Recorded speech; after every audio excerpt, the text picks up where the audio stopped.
es bueno decir esto. ¿Cuántas personas aquí, en este lugar, ha recibido a Cristo, reconocido a Cristo, se ha arrepentido de sus pecados a través de un mensaje en una iglesia? ¿Cuántos? 1, 2, 3. En el mismo mensaje, ya, hartos acá. Bueno, una de las cosas que puede impedir o que pudo haber impedido que usted llegara a los pies de Cristo es que una persona se esté parando en medio de un mensaje. Así que nosotros, los que hemos recibido a través de un mensaje a Cristo, hemos reconocido nuestra condición de pecadores, nos hemos arrepentido delante de Él gracias a aquel expositor que usted atentamente escuchó y que muy probablemente no hubo tal distracción y Dios permitió ese ambiente tan maravilloso para que no lo hubiera. Así debemos ser nosotros ahora y no pararnos, mucho menos en medio de un mensaje. ¿Está de acuerdo, no, hermano? ¿Sabe por qué? Porque distrae. Y hay almas que necesitan de ese mensaje. Y lo otro, menos conversar. O sea, ni siquiera opinar con el que está al lado, porque es desagradable. Porque uno podría estar pensando que podrían estar contradiciendo lo que uno está enseñando. Por lo tanto, tampoco es bueno la murmuración, aunque sea a favor. No es bueno, simplemente después usted la puede exponer en cualquier minuto después del término. Entonces, esto yo lo digo simplemente para que nos vamos acostumbrando en ese momento, porque en especial muchos jóvenes tienen esa tendencia como que de pararse, partir al baño. No es bueno. No es bueno porque hay personas que están concentradas y se pueden distraer. Así que eso lo digo en el amor del Señor, pero también es bueno que vayamos aprendiendo, porque yo recuerdo que en un mensaje llegué con mi esposa y el pastor hablaba, y justo hablaba de matrimonio, y yo llegué quebrantado con mi esposa como matrimonio, pero recuerdo que ni una mosca volaba, ni una mosca, y nosotros estábamos muy atentos. Nos gustó tanto el mensaje, sin yo jamás haber pisado una iglesia evangélica, que volvimos al segundo día, y el segundo día reconocimos a través de ese mensaje junto a mi esposa a Cristo como Señor y Salvador personal. Entonces es importante también tomarle ese peso al mensaje. Hermanos, vamos al libro de Hebreos, porque es el libro que nuestro hermano Jonathan nos pidió, y obviamente es muy apropiado hablar un poquito de este libro, si bien no vamos a hacer un análisis total del libro. Vamos a extraer algunas cosas importantes que están en el libro, y una de las cosas que le puedo hablar sobre el libro de Hebreos es la importancia que le da al sumo sacerdote que es Cristo. Hebreos, si usted se fija bien, habla de aquel sumo sacerdote superior a todo sacerdote. Vamos a explicar eso luego de que leamos en el capítulo 1, el versículo del 1 al 4. Vamos abriendo este pequeño estudio al libro de Hebreos, este libro maravilloso. Para los que lo leímos vamos a ir entendiendo algunas cosas, la importancia de Jesucristo en este libro. Dice del 1 al 4, Dios, habiendo hablado muchas veces y de muchas maneras en otro tiempo a los padres por los profetas, en estos postreros días nos ha hablado por el Hijo, a quien constituyó heredero de todo y por quien asimismo hizo el universo. Fíjese esa frase, por quien asimismo hizo el universo. Siendo Hijo, es quien hizo el universo, el cual, siendo el resplandor de su gloria y la imagen misma de su sustancia, y quien sustenta todas las cosas con la palabra de su poder, habiendo efectuado la purificación de nuestros pecados por medio de sí mismo, se sentó a la diestra de la majestad en las alturas, hecho tanto superior a quienes, a los ángeles, cuanto heredó más excelente nombre que ellos. Ese es nuestro Señor Jesucristo. Oremos al Señor. Dios bendito, vamos a usted en oración, agradeciendo este tiempo de estar con nuestros hermanos. Damos gracias por haber apartado ese tiempo, por la visita que nos acompaña. Pedimos, Señor, que cada uno de nosotros comprenda que Jesucristo es por sobre todo. Y Gracias por ese versículo que nos habla que nos purifica por su sangre. Nosotros, seres pecadores, necesitamos tanto de Él. Tal cual cantábamos, Señor, mi culpa Él llevó. Y yo fui culpable, soy culpable de pecado, pero tengo un Cristo que nos perdona y nos redime. Gracias por ello, en nombre de Cristo. Amén. ¿Por qué el escritor de Hebreos, que no se sabe quién es, lo único que le puedo asegurar dentro de este estudio, que Pablo es el menos indicado para el libro de Hebreos? No creo que sea Pablo el escritor del libro de Hebreos. Podría haber sido cualquier otro. Pero el escritor, ¿por qué le habla de que Cristo es superior? Porque acuérdense que los hebreos, los judíos, los israelitas, siempre tenían que llevar un cordero o tenían que llevar algún animal para el sacrificio y expiar ¿qué? Sus pecados puntuales. Pero hay un problema, y lo dice el libro de Hebreos: uno seguía pecando, por lo tanto tenía que seguir llevando animales para expiar su pecado. Habían tantos sacerdotes para tanto pecador que el sacrificio no paraba, no cesaba. Bueno, nuestro Señor de los cielos ya tenía previsto un mejor sacerdote que no tenía pecado y que asimismo se ofreció como cordero, fue llevado al matadero. Asimismo se ofreció por los pecados de usted y de mí y de toda la humanidad. Así que ese Jesucristo, dice el versículo 3, el cual, siendo el resplandor de su gloria y la imagen misma de su sustancia, y quien sustenta todas las cosas con la palabra de su poder, habiendo efectuado la purificación de nuestros pecados por medio de sí mismo, su sacrificio. Ningún otro sacerdote en la ley o en los tiempos hebreos se sacrificó por otro. El mediador era un animal. Eso es lo que se sacrificaba. Este sumo sacerdote es superior y distinto porque él mismo se sacrificó y tomó la posición del animal. Y por eso, termina el versículo 3, se sentó a la diestra de la majestad en las alturas. Qué importante es todo eso. Es bueno comprender que de eso básicamente está hablando el libro de Hebreos. Cuán importante es el sacerdocio de Cristo. Cuán importante es que los hebreos, que estaban acostumbrados a estos ritos, que estaban acostumbrados a esto de la ley, comprendieran que ya ese sacrificio cesó. Ya no es necesario llevar un cordero. Por eso nosotros no traemos a alguien para sacrificar, excepto yo sacrificaría a Tatán para nuestro aniversario, porque es el más joven, gordito, y él nos proveería de un buen alimento. La verdad es que no hay necesidad de sacrificar a nadie. Aún muchos pueblos paganos sacrificaban, y no animales, algunos sacrificaban personas, también para congraciarse con los dioses. En nuestra cultura, la cultura mapuche, también en tiempos antiguos, para estar bien con el pillán, sacrificaban una virgen. Eran situaciones que se viven. El sacrificio siempre ha estado de una manera para congraciarse con Dios, dioses o demonios. Lo importante era estar bien con todos, y por medio del sacrificio se hacía.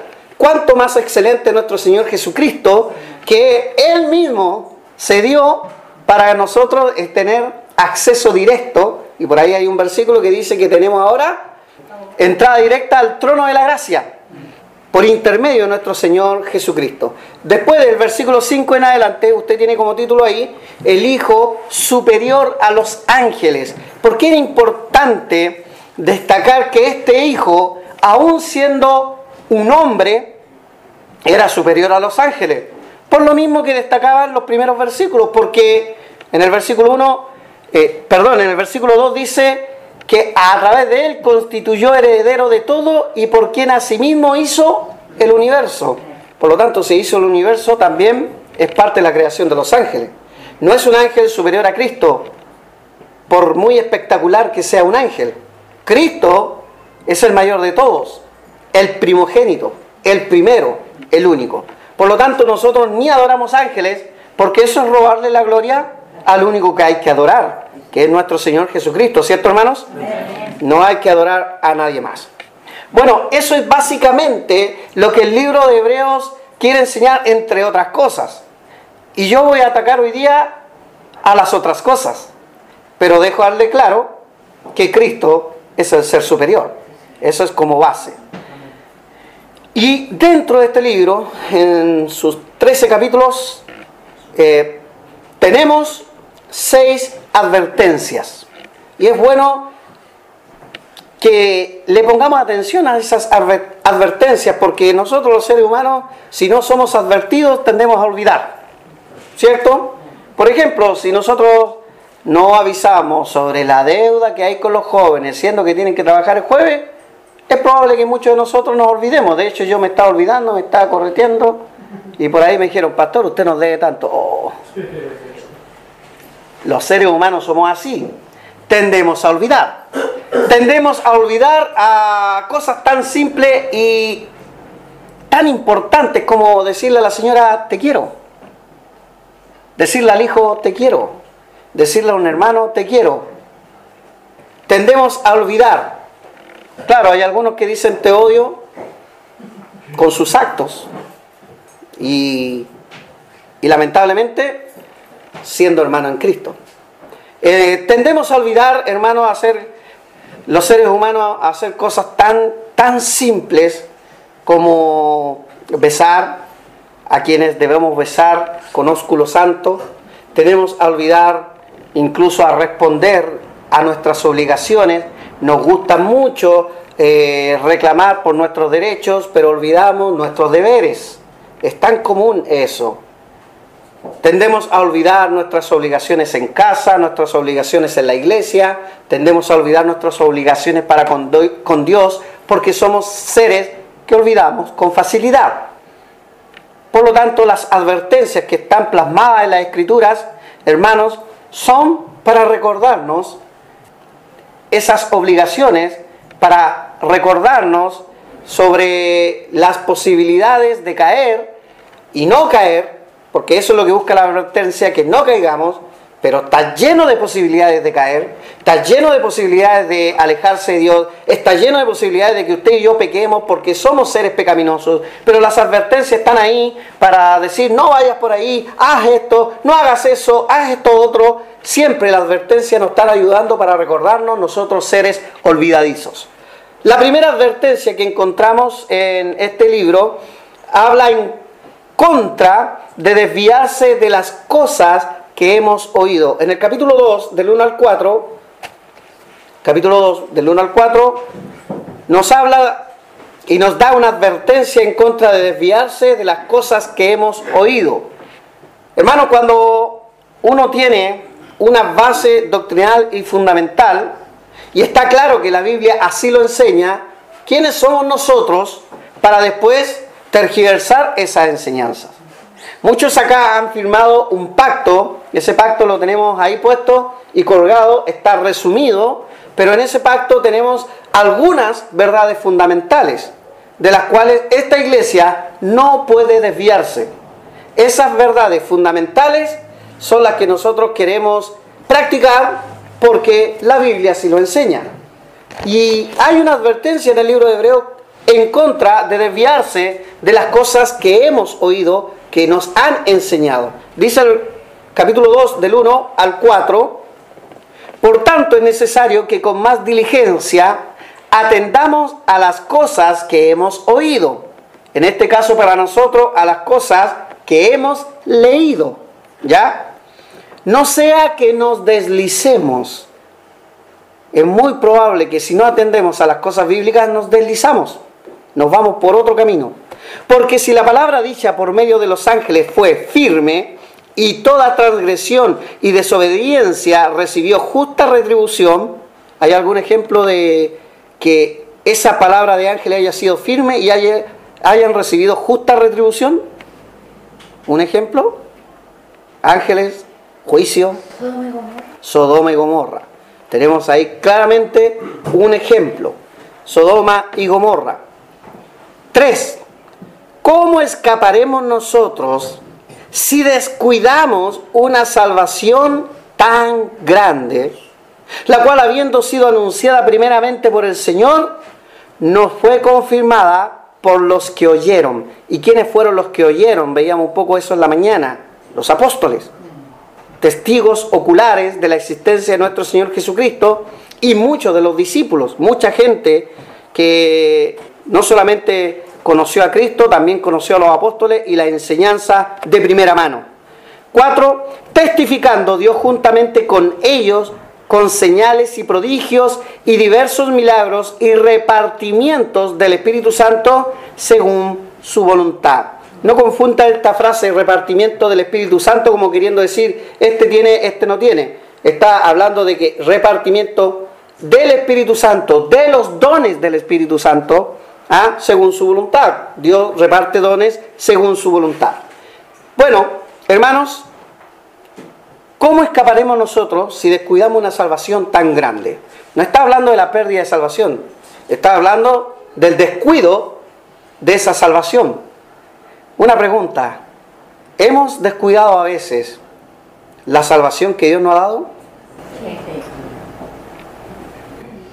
Entonces, el versículo 1, hermano, debería ser un lema este día. Por tanto, es necesario que con más diligencia atendamos a las cosas que hemos oído, no sea que nos deslicemos. Porque usted reconoce, yo reconozco que a veces descuidamos esa salvación maravillosa que Dios nos ha dado. La descuidamos con el olvido, como recién hablaba. La descuidamos con nuestra negligencia o simplemente por nuestro pecado. Se descuida. No está hablando de que pierde la salvación, está hablando de que descuidas esa salvación. ¿Cuántas veces nos hemos descuidado esa salvación? Por lo tanto, tenemos una primera advertencia en contra de desviarse de las cosas que hemos oído. Y nosotros, seres inconstantes, pucha que nos desviamos. Es importante entonces, hermano, que esta advertencia la tomemos para nosotros más que para los hebreos, porque estos hebreos es muy probable que muchos, si atendieron a estas cosas, si amaban al Señor, si se entregaron a Él, estén en el cielo ahora.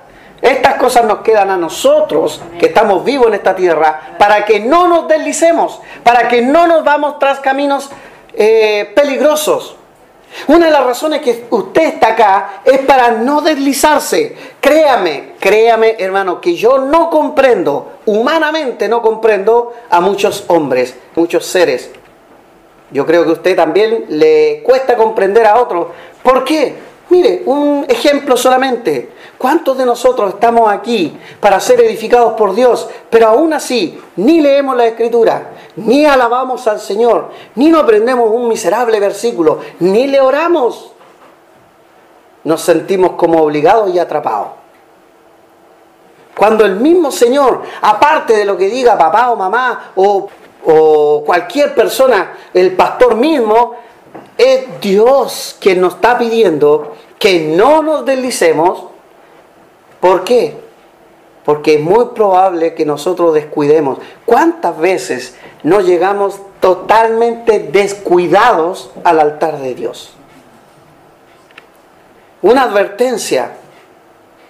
Yo no lo comprendo humanamente. No comprendo que una persona venga a la iglesia, por ejemplo, y no quiera alabar al Señor, por muy fea voz que tenga, hermano.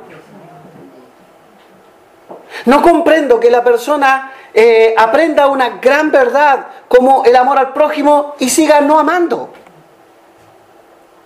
No comprendo, porque entonces ¿a qué venimos? No comprendo, hermano, que la Biblia nos hable de no robar y sigamos robando el tiempo, robando la adoración. No comprendo. Y si yo no lo comprendo siendo un simple mortal, tal vez usted tampoco lo comprenda siendo un simple mortal, ¿cuánto más el infinito Dios? Claro, y ahí sacamos el lema, no hay justo ni a un uno, y lo tenemos casi calcado aquí.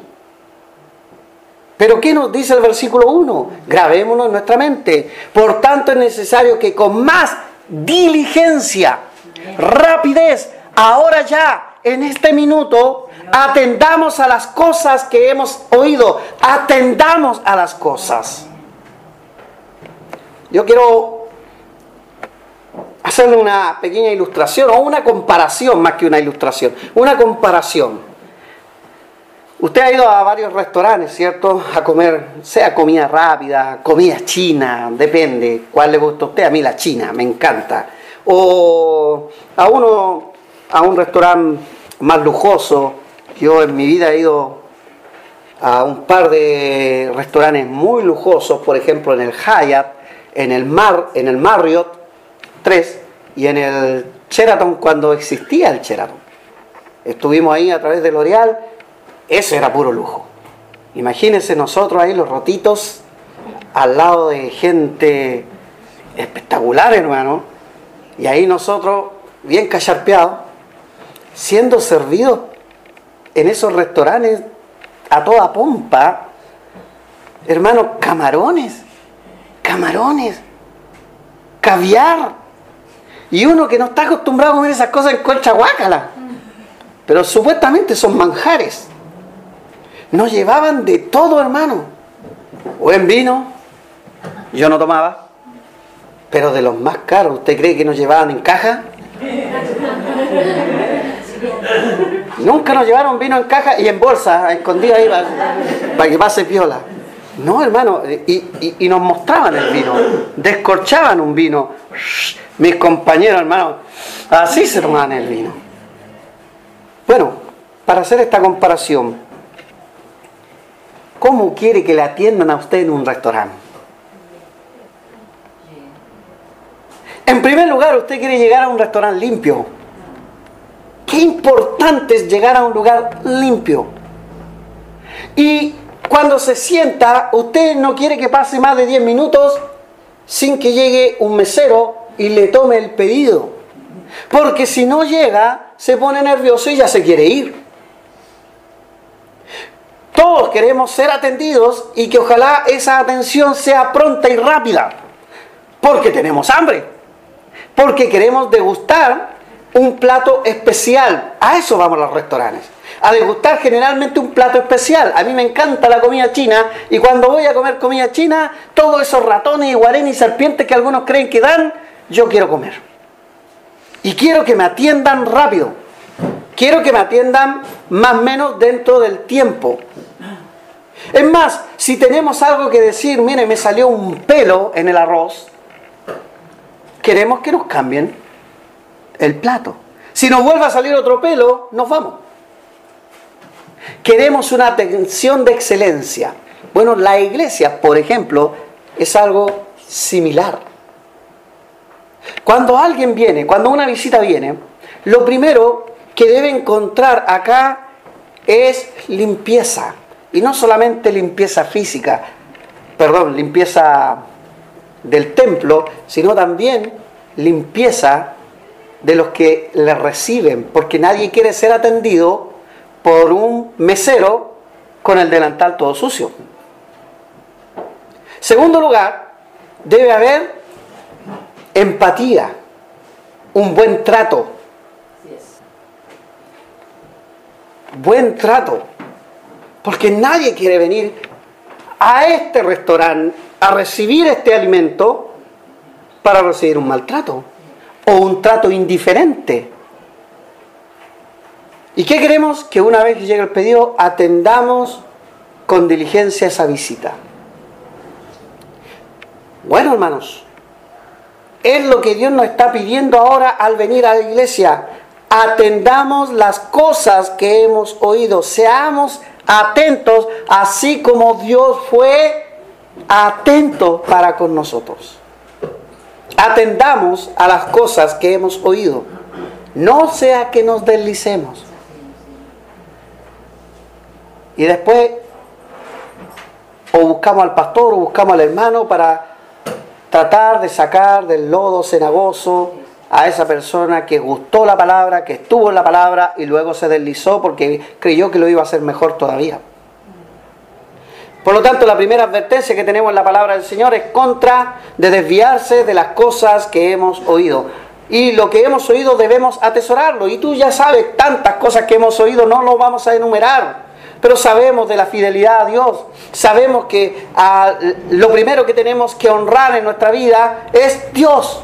Él está en primer lugar, ¿lo sabías? Amén. ¿Estás de acuerdo? Amén. ¿Y a quién honramos a veces?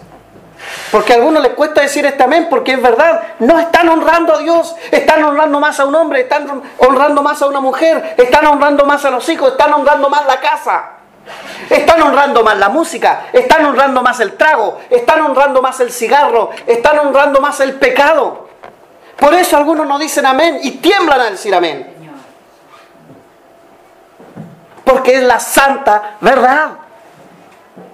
Yo no voy a la iglesia porque me dicen que yo no deje de fumar. ¿Y qué me importa? Yo quiero fumar. Puede hacer lo que quiera, puede hacer lo que le dé la regalada gana, pero después no te quejes por tu cáncer al pulmón. No, a mí me gusta tomar. ¿Y qué tiene de malo si Cristo tomó? Pero, ¿viste emborrachado a Jesucristo? ¿Viste a Cristo pegándole a los apóstoles o a su mamá por esa borrachera? Pero hay gente que eso es lo que quiere, porque eso es lo que vive. Por eso muchos no pueden decir amén, porque es verdad. Han olvidado las cosas que hemos oído y las quieren olvidar. Muy en especial los jóvenes que vienen por sus padres. Ojalá nadie les dijera nada. Porque nosotros, seres humanos, yo también fui joven, mi papá me advertía, para mí era el viejo que puro joroba nomás. No haga esto, no haga esto otro. A veces lo decía por mi bien. Sí, a veces lo usaba mal, a veces era repesado. Pero la mayoría de las veces tenía razón. Y adivine qué, el porfiado la hizo igual. Segundo, tenemos otra advertencia en contra de no creer a la voz de Dios. Qué importante es creer la voz de Dios. En el capítulo 3, versículo 7 al 14. Fíjese lo que dice la palabra del capítulo 3, en el capítulo 3 del 7 al 14. Por lo cual, como dice el Espíritu Santo, si oyereis hoy su voz, no endurezcáis vuestros corazones como en la provocación, en el día de la tentación en el desierto. La gente en el desierto, ¿cómo era con Moisés? Harto porfiadita, habiendo hecho tremendos milagros, 10 plagas, abriendo el mar rojo, los pasó por lugar seco al otro lado, victoriosos, murieron todos el ejército de Faraón. Y luego provocaban a ir al Señor, se fueron tras un becerro de oro. ¿Qué tipo de fe es esa? No endurezcáis vuestros corazones como en la provocación, en el día de la tentación en el desierto, donde me tentaron vuestros padres, me probaron y vieron mis obras 40 años. Recuerde que el viaje era de 3 días y tuvieron vagando 40 años en el desierto por su pecado. ¿Y qué dice? 10. A causa de lo cual me disgusté contra esa generación y dije, siempre andan vagando en su corazón y no han conocido mis caminos. Espero que tú no vengas a vagar aquí, porque algunos con sus actitudes, eso es lo que hacen. Vagando en sus corazones. No me importa Dios. Vas a sufrir las consecuencias. ¿Por qué? Porque es una advertencia en contra de no creer la voz de Dios. Aquí Dios está hablando. Dios es el que está hablando en esta escritura. 11. Por tanto juré en mi ira, no entrarán en mi reposo. ¿Entró esa generación a la tierra prometida? No. Qué buena advertencia. Es bueno para todos escuchar cómo te vas a ir hoy día, queriendo escuchar la voz de Dios o queriendo irte en contra de la voz de Dios. 12. Mirad, hermanos, que no haya en ninguno de vosotros corazón malo de incredulidad para apartarse del Dios vivo. Mire, esto es importante explicarlo. El escritor dice, mirad, hermanos, se supone que son cristianos, como yo creo que usted también es cristiano, como usted cree que yo soy cristiano, ¿cierto, hermanos? Pero el escritor no sabe a ciencia cierta si lo es. Parecen, pero no sabe. Por eso dice, que no haya en ninguno de vosotros corazón malo de incredulidad para apartarse del Dios vivo. ¿Puede llegar una persona al cielo si es incrédulo del Salvador? No puede. Pero vaya que algunos nos sorprenden porque son convencidos, pero no convertidos. 13. Antes, exhortaos los unos a los otros cada día, entre tanto que se dice, hoy, para que ninguno de vosotros se endurezca por el engaño del pecado. Porque somos hechos participantes de Cristo, con tal que retengamos firme hasta el fin nuestra confianza del principio. La segunda advertencia es contra de no creer a la voz de Dios. La primera advertencia es contra de desviarse de las cosas que hemos oído. La tercera advertencia es en contra de degenerar los primeros rudimentos de las palabras de Dios. En el capítulo 5, el 11 y el 12, capítulo 5, 11 y 12, leíamos en la mañana un poco este pasaje. Acerca de esto tenemos mucho que decir y difícil de explicar, por cuanto sabéis hechos, que dice, tardos para oír, lo leímos en la mañana, ¿cierto? Porque debiendo ser ya maestros, después de tanto tiempo, tenéis necesidad de que se os vuelva a enseñar cuáles son los primeros rudimentos de la palabra de Dios, y habéis llegado a ser tales que tenéis necesidad de leche y no de alimento sólido. Hay una advertencia en contra de degenerar o minimizar u olvidar los primeros rudimentos de la palabra de Dios. Ahora, esto es importante. Aquí le está hablando a hebreos. ¿Y cuáles son los rudimentos de la palabra de Dios para los hebreos? ¿Qué es lo que es rudimento? Para que lo vamos entendiendo. ¿Qué es algo rudimentario? Algo básico, algo no sofisticado. Por ejemplo, mire la gracia que tenemos acá. Un hermano nos regaló, esto es una gracia, sin merecerlo. ¿Qué es lo que es esto? ¿Le gustaría tener un ventilador? Sí, Francisco quiere uno, mire cómo se echa aire. Eso es rudimentario. Esto es sofisticado, hermano. Esto es un ventilador. Pero uno está. ¿Y qué se hacía? Un abanico con hoja de cuaderno. Eso es rudimentario, algo básico, algo no tan elaborado. Gracias por el hermano que nos regaló ese ventilador. Ya lo tendremos puesto ahí. Solamente falta comprar el cable, el otro ventilador, los interruptores, todo eso. En 2 años más estará puesto.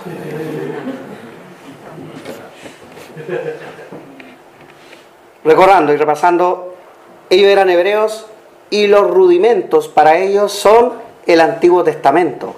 El Antiguo Testamento tuvo muchas figuras. La moral de Dios está plagada ahí, pero no estaba todo revelado. No había que desechar eso, había que complementarlo con esto otro. Cristo es anunciado en el Antiguo Testamento. Cristo es revelado en el Nuevo Testamento. No se puede desechar. ¿Cuánta gente dice, no, es que el Antiguo Testamento no es para nosotros? Pero cuidado, los principios morales del Antiguo Testamento son intactos. Los 10 mandamientos, hermano, ¿acaso los 10 mandamientos están abrogados? Para nada. ¿Y dónde se dieron los 10 mandamientos? En el Antiguo Testamento. Porque debiendo ser ya maestro, después de tanto tiempo tenéis necesidad de que se os vuelva a enseñar cuáles son los primeros rudimentos de las palabras de Dios. Y eso es verdad. Mire, aplicándolo a la iglesia, ¿cuántos debían ser ya maestros? Llevan años y no enseñan. Nunca se han parado en el púlpito a predicar porque no tienen esa capacidad ni lo pueden hacer. ¿Por qué? Porque olvidan las cosas básicas. ¿Cuántos años lleva en la iglesia? Y debiendo ser ya maestro. No necesariamente el maestro de la escuela dominical. No necesariamente el maestro de tal clase. Pero sí necesariamente un maestro a la hora de explicar las verdades básicas del Evangelio.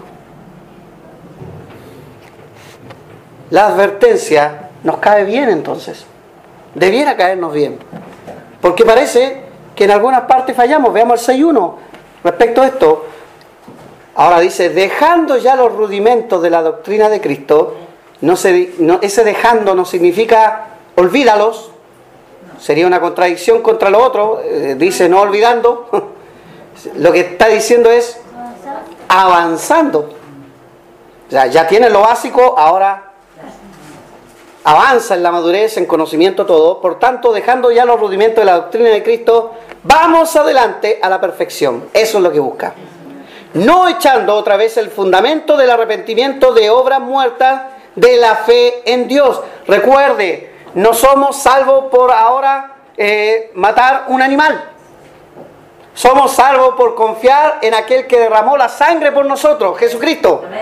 Pero eso en el Antiguo Testamento había tipos de eso, pero no estaba explicado el rudimento. Se complementa perfectamente con el Nuevo Testamento. La Biblia entre Antiguo y Nuevo Testamento es una unidad. No se puede separar. ¿Qué dice el 18:20 del mismo capítulo? 18:20 ahí en el 6. Para que por dos cosas inmutables, en las cuales es imposible que Dios mienta, recuerde que inmutable significa que Dios no miente, tengamos un fortísimo consuelo los que hemos acudido para asirnos de la esperanza puesta delante de nosotros. Hermanos, como Dios no miente, qué mejor consuelo. El Señor dice, venid a mí todos los que estáis trabajados y cargados, y yo os haré descansar. ¿Es mentiroso? Usted puede descansar en Dios. Dice 19, en la cual tenemos como segura y firme ancla del alma. ¿Qué me gusta esa frase? Y que penetra hasta dentro del velo, donde Jesús entró por nosotros como precursor, hecho sumo sacerdote para siempre, según el orden de Melquisedec. Aquí habría que explicar tantas cosas. Lo único que quiero destacar en el 19, esa frase, la cual tenemos como segura y firme ancla del alma. ¿Qué? La inmutabilidad de Dios. Dios no cambia. Dios promete algo, lo cumple. Dios promete ira, la cumple. Dios promete juicio, lo cumple. Dios promete cielo, lo cumple. Si estás en Cristo, si Él es tu Salvador, si Él es tu Señor, ¿qué promete? ¿Qué promete? Vida eterna. Vida eterna. ¿Cree usted que cumple? Sí, Señor. ¿Qué mejor ancla en el alma? No lo olvides nunca. Si estás en Cristo, también promete ira. Y Él cumple. Si te deslizas, créeme que el Señor sabe sacudir a los suyos. Porque Él disciplina a todo aquel que tiene por otro pasaje de Hebreos. Qué linda frase. Eso del velo es importante también. Se rasgó el velo y el velo separaba el lugar santísimo del lugar santo y el resto de los pecadores. Ahora ya no hay velo entre medio. Usted tiene acceso directo a Cristo a través de la oración. Una cuarta advertencia va en contra de menospreciar el conocimiento de la verdad. Capítulo 10. Vea el capítulo 10, 26-29. Hermano Jonathan, 10 del 26 al 29. Porque si pecaremos voluntariamente después de haber recibido el conocimiento de la verdad, ya no queda más sacrificio por los pecados, sino una horrenda expectación de juicio y de hervor de fuego que ha de devorar a los adversarios. El que viola la ley de Moisés por el testimonio de 2 o 3 testigos muera irremisiblemente. ¿Cuánto mayor castigo pensáis que merecerá el que pisoteare al Hijo de Dios y tuviere por inmunda la sangre del pacto en la cual fuiste santificado e hiciera afrenta al Espíritu de gracia? Amén. Esta advertencia es fuerte, ¿ah? Sí, señor. Porque es una advertencia en contra de menospreciar el conocimiento de la verdad. Cristo es verdad. Yo soy el camino, la verdad y la vida, dice Jesucristo. ¿Cree usted que es la verdad? Amén. Fíjese, porque si pecáramos voluntariamente, después de haber recibido el conocimiento de la verdad, ya no queda más sacrificio por los pecados. Qué fuerte, hermanos. ¿Vas a decidir pecar? 27. ¿Qué queda? ¿Qué queda para el que decide voluntariamente tanto rechazar a Cristo, en especial al que rechaza a Cristo, en especial a aquel que pisotea su nombre? 27. Sino una horrenda expectación de juicio y de hervor de fuego. ¿Alusivo a qué? El hervor que ha de devorar a los adversarios. No es lo que digo yo, es lo que la palabra dice.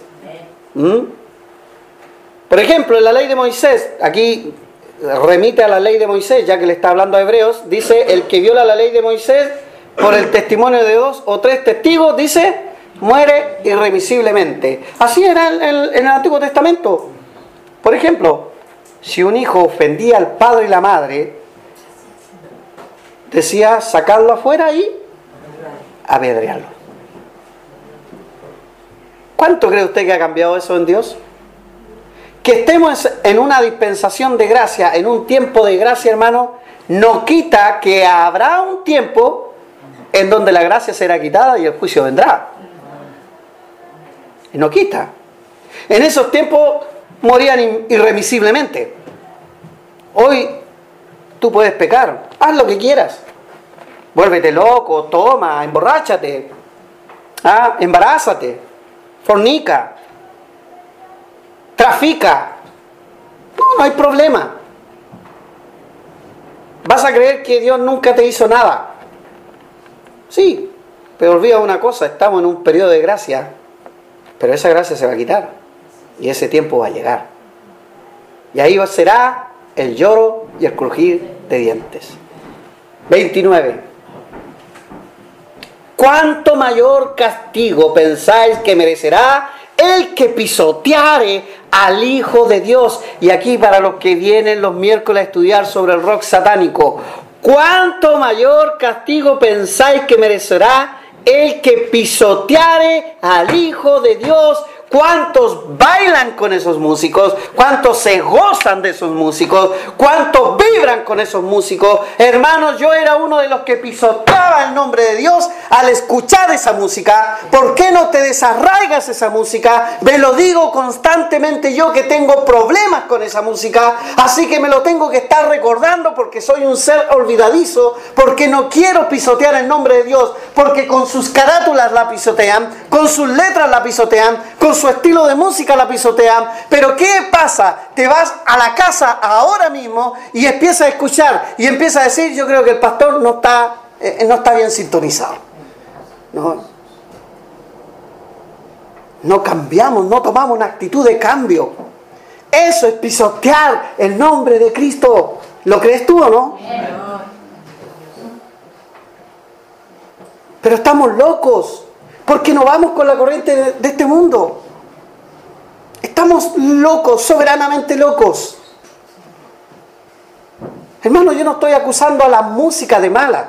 Estoy acusando a ese tipo de música que atenta contra Dios. Ahora dije rock satánico y podrían haber rancheros satánicos, podrían haber salseros satánicos, podrían haber muchos satánicos. Lo importante es que si tú sabes que está pisoteando a Cristo, deséchalo. ¿Estás de acuerdo o no? Amén. Así debiera sonar entonces en la casa buena música. Y eso lo puse como ejemplo, trayendo a colación lo que estamos estudiando el día miércoles. Por lo tanto, tenemos ya 4 advertencias. Advertencia en contra de desviarse de las cosas que hemos oído. Advertencia en contra de no creer a la voz de Dios. Advertencia en contra de generar los primeros rudimentos de las palabras de Dios.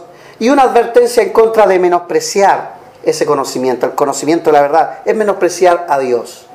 Quinto, penúltimo, tenemos otra advertencia aquí en Hebreos en contra de aminorar, de evaluar la gracia de Dios. Veamos el 12, ahí 15-17. Hermana Isabel. Mirad bien, no sea que alguno deje de alcanzar la gracia de Dios, que brotando alguna raíz de amargura os estorbe y por ella muchos sean contaminados. ¿Cuál es la otra? Hasta el 17. No sea que haya algún fornicario o profano como Esaú, que por una sola comida vendió su primogenitura. Porque ya sabéis que aún después, deseando heredar la bendición, fue desechado y no hubo oportunidad para el arrepentimiento, aunque la procuró con lágrimas. Qué fuerte lo que dice acá. Mira el 15, mirad bien, no sea que alguno deje de alcanzar la gracia de Dios. ¿Cierto? Por gracia sois salvos, ¿por medio de qué? Utiliza la fe para alcanzar el perdón de Dios. La gracia de Dios habla de que no hay mérito alguno que podamos hacer nosotros para ser salvos. Podríamos estar matando todavía corderos y podríamos estar matando bueyes y todavía estar condenados. Eso es lo que pasaba en la ley de en la dispensación de la ley, en el Antiguo Testamento. Los pecados que eran perdonados eran los pecados puntuales, pero ninguno accedía al cielo. El mismo libro de Hebreos nos deja bien claro eso, porque es solamente a través de la fe, aún en el Antiguo Testamento. Pero hay una manera muy clara de no alcanzar o tomar o recibir esa gracia. Y ahí está en el 15. Que brotando alguna raíz de amargura os estorbe y por ella muchos sean contaminados. Sí, la amargura es grave. Recuerda que la alegría se contagia, pero la amargura doblemente. Para los que estuvieron en el estudio de amargura de hace poco. La amargura evita, hermanos, asirse de la gracia de Dios. Ahí está la gracia. Ahí está la provisión de Dios. Nos sostiene, nos invita a una esperanza más gloriosa, nos hace promesas y aún esas promesas las puede cumplir algunas en vida. Algunos dan testimonio de ellas, algunos hasta han recibido milagros del Señor, pero cuando brota una raíz de amargura, hermano, no hay manera de asirse de la gracia de Dios. Es más, esa persona amargada ve como que todo está en contra, todo está en contra. Aún Dios no le habla, como a Esaú, y ahí pone el ejemplo. Que él procuró, con lágrimas en sus ojos, procuró asirse de esa gracia. Quería el favor de Dios, quería la primogenitura que él despreció y pisoteó en su tiempo. La procuró con lágrimas. Eso es para advertirnos, hermanos, en contra de devaluar, de quitarle el valor a la gracia de Dios. Por gracia sois salvos, no por mérito alguno que tú o yo hayamos hecho. Dios lo hizo todo. Tú no moriste en la cruz, tú no derramaste la sangre, Cristo lo hizo. ¿Estás de acuerdo, hermano?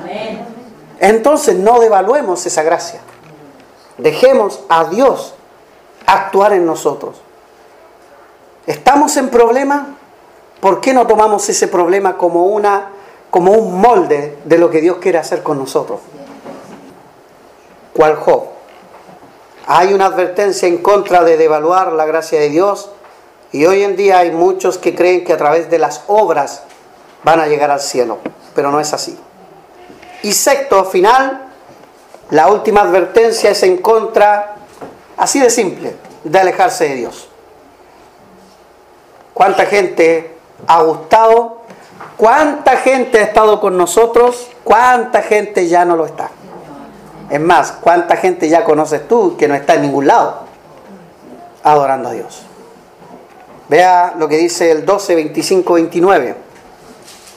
12, 25 al 29, hermana Pola. Mirad que no desechéis al que habla, porque si no escaparon aquellos que desecharon al que los amonestaba en la tierra, mucho menos nosotros, si desecháremos al que amonesta desde los cielos, la voz del cual conmovió entonces la tierra, pero aún ha prometido diciendo, aún una vez, y conmoveré no solamente la tierra, sino también el cielo. Y esta frase, aún una vez, indica la remoción de las cosas movibles como cosas hechas para que queden las inconmovibles. Hasta el 29. Así que, recibiendo nosotros un reino inconmovible, tengamos gratitud y mediante ella sirvamos a Dios, agradándole con temor y reverencia, porque nuestro Dios es fuego consumidor. Amén. Ya, el 29 ahí, subráyelo porque algunos lo olvidan. Porque nuestro Dios, ¿qué dice? Es Fuego consumidor. ¿para quién? Mira el 25. Mirad que no desechéis al que habla. ¿Y quién es el que habla? Está hablando de Dios. Mirad que no desechéis al que habla, y ahí junta esa frase con la del 29. Porque nuestro Dios es fuego consumidor. Lo desechas, te consumes, te condenas. Es lo que la palabra de Dios dice. Mirad que no desechéis al que habla, porque si no escaparon, ahí nos pone un ejemplo, aquellos que desecharon al que los amonestaba en la tierra, el que los amonestaba en la tierra, por ejemplo, yo conozco varios juicios. ¿Se acuerdan de el juicio a Coré? Y la rebelión de Coré en el desierto. ¿Y se acuerdan del juicio a los que adoraron el becerro? A algunos se los consumió la tierra, literalmente. Se los consumió la tierra. Mucho menos nosotros, hermanos, si desecharemos al que amonesta desde los cielos. Cuando se refiere a nosotros, le está hablando a toda la humanidad en general actual. Si usted desecha hoy día la gracia de Dios, si usted desecha al que habla, que es Dios, lo único que queda es fuego. La voz del cual conmovió entonces la tierra, pero ahora ha prometido diciendo, aún una vez y conmoveré no solamente la tierra, sino también el cielo. ¿Por qué? Porque hay una promesa, cielo nuevo, tierra nueva. Todo será conmovido en algún minuto. Y esta frase, 27, aún una vez, indica la remoción de las cosas movibles como cosas hechas para que queden, ¿qué?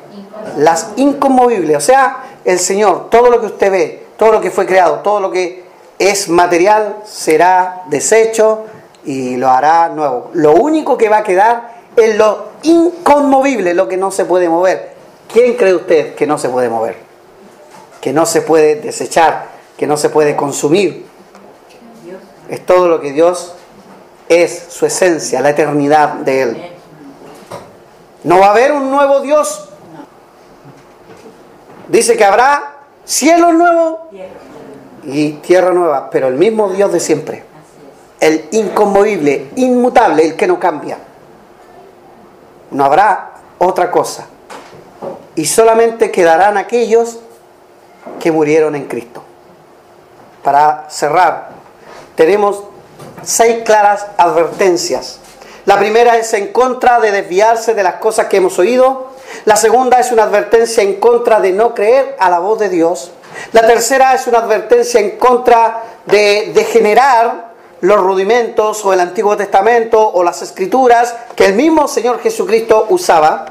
La cuarta advertencia es en contra de menospreciar el conocimiento de la verdad.